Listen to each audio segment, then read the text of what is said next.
Рахмат Чынобай Акунович, урматтуу коллегалар, урматтуу Ашырбек Майданович. Биздин өлкөдө эмне көп, биздин өлкөдө майрам көп. Чындыгын айтканда, ар бир айдын биринде официалдуу жана официалдуу эмес майрам күндөрүн белгилеп, баарыбызга эле маалым.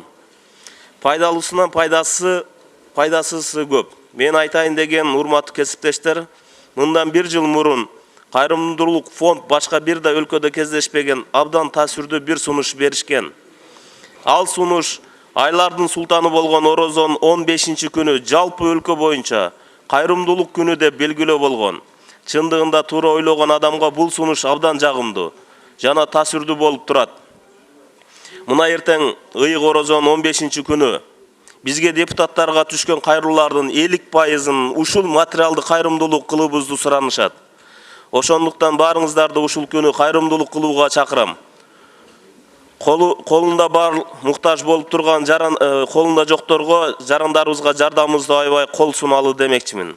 Экинчи маселе, жогорку кеңеш өкмөткө өзгөн жана Чоң Алай районундагы жер көчкү жана жер түтүрө жабыркаган үй бүлөлөргө мектепти быйылкы окуу жылын бүтүрүүчүнү орту тапшыруусуз жогорку окуу жайларына кабыл алуу мүмкүнчүлүгүн кароо тапшырылган. Ошо тапшырмага улай Сузак районуна караштуу быйылкы жылы жер көчкүдөн жабыркаган Алмалы булак айылында да үй бүлөлөр бар.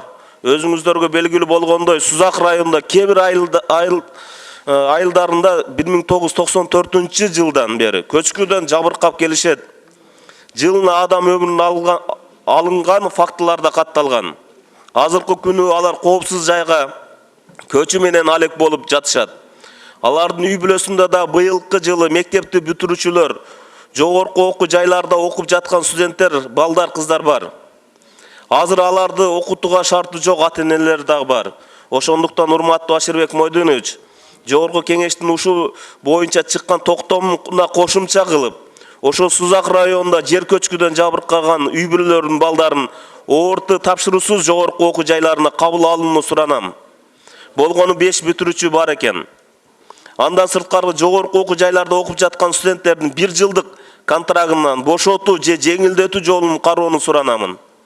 Бул да болсо ошол көчкүдөн жабыркаган үй бүлөлөргө чоң жардам, ал эми балдардын келечегине чоң үмүт болмок. Ошону Чынобай Акунович протоколдук негизде тапшырма берип, ушуларды да кошуп койсоңуздар жакшы болот эле. Рахмат.